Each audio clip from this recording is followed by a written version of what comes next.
ଆଜିର ଆଲୋଚନାର ମୁଖ୍ୟ ପ୍ରସଙ୍ଗ ହେଉଛି ଦୁର୍ନୀତି ଏବଂ ଦୁର୍ନୀତିର କାରଣ ଗୁଡ଼ିକୁ ଖୋଜିବା।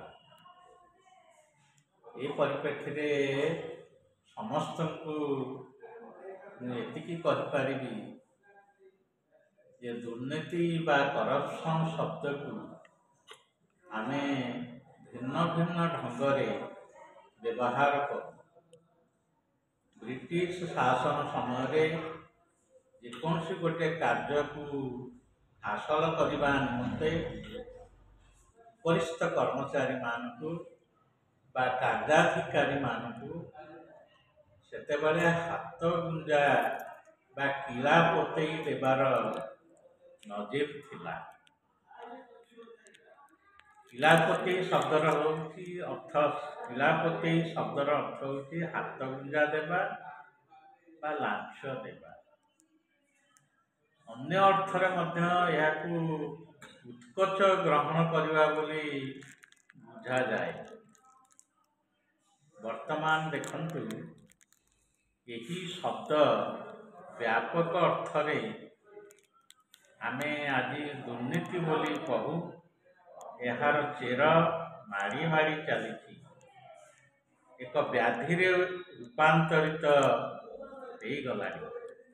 ଯେଉଁ ସ୍ଥାନକୁ ଯାଅ ସର୍ବତ୍ର ଦୁର୍ନୀତିର ଚେର ବହୁ ଗଭୀରକୁ ଲମ୍ବି ଲମ୍ବି ଯାଇଛି, ଯାହାର ମୂଳୋତ୍ପାଟନ କରିବା ଆଜିକା ସମୟରେ ସମ୍ଭବପର ହେଉନି। ତେଣୁ ଆମେ ଯଦି এই ଦୁର୍ନୀତିର କାରଣ ଗୁଡ଼ିକୁ ଖୋଜିବା, ଆମ ଭାରତ ବର୍ଷରେ ଆମେ ମୋଟାମୋଟି ଭାବରେ 10ଟି କାରଣ ଏହାର ହେଇପାରେ ବୋଲି ଆମେ ମନେ କରିବା। ପ୍ରଥମ କାରଣ ହେଇପାରେ poor governance and weak institution, ଦୁର୍ବଳ ଅନୁଷ୍ଠାନ ଏବଂ ସେହି ଦୁର୍ବଳ ଅନୁଷ୍ଠାନର କୁଶାସନ ପରିଚାଳନା। low pay scales for public officials, ସରକାରୀ କର୍ମଚାରୀମାନଙ୍କ ନିମନ୍ତେ ଅତି ନିମ୍ନ ଧରଣର ବେତନ ପ୍ରଦାନ କରିବା। ତୃତୀୟ କାରଣ ହେଇପାରେ lack of transparency and accountability, ପାରସ୍ପରିକ ସମନ୍ୱୟ ଓ ଦାୟିତ୍ୱ ଜ୍ଞାନର ଅଭାବ।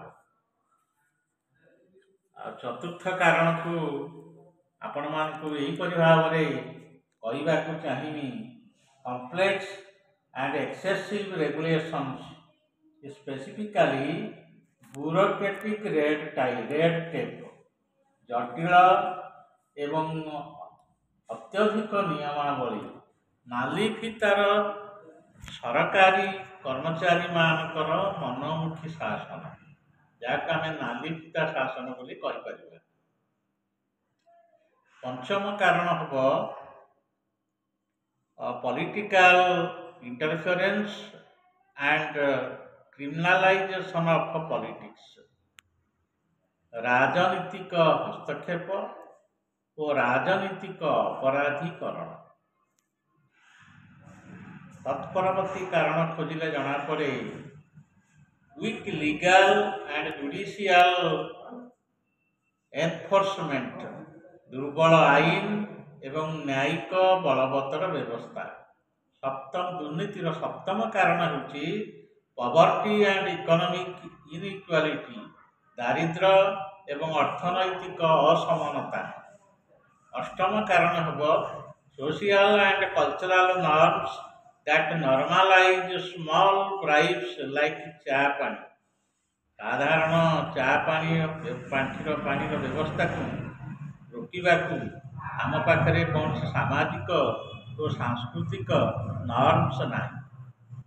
ନବମ କାରଣ ହେବ lack of public awareness and participation, ଜନସାଧାରଣଙ୍କ ସଚେତନତା ଓ ଅଂଶଗ୍ରହଣର ଅଭାବ। ଏବଂ ଶେଷ କାରଣ, ଦଶମ କାରଣ ହେଇପାରେ inadequate political and economic freedom, ରାଜନୈତିକ ଏବଂ ଆର୍ଥିକ ସ୍ୱାଧୀନତାର ଅସ୍ୱଚ୍ଛଳତା। ଏ ହେଉଛି ଭାରତବର୍ଷର ଦୁର୍ନୀତିର ଗୋଟିଏ ଗୋଟିଏ କାରଣ। ଏହି କାରଣ ଗୁଡ଼ିକୁ ଆମେ ଅନୁସନ୍ଧାନ କରିପାରିଲୁ। ଏହି କାରଣକୁ ନିରାକରଣ କରିବାକୁ ହେଲେ ଯଦି ଆମର ଗଣତାନ୍ତ୍ରିକ ସରକାରରେ ଯଦି ସମସ୍ତେ ସଚେତନ ହେବେ, ଆଉ ଆମର ଆଇନର ଶାସନ ଯଦି କଡ଼ାକଡ଼ି ହେବ, ସମସ୍ତେ ଯଦି ଅନୁଶାସନର ଅନୁବର୍ତ୍ତୀ ହେବେ, ମୁଁ ଆଶା କରିବି ନିଶ୍ଚିତ ଭାବରେ ସମୟ ଆସିବ ଆମେ ଦୁର୍ନୀତିକୁ ମୂଳୋତ୍ପାଟନ କରିପାରିବା। ଆଜି ପାଇଁ ଏତିକି, ଧନ୍ୟବାଦ।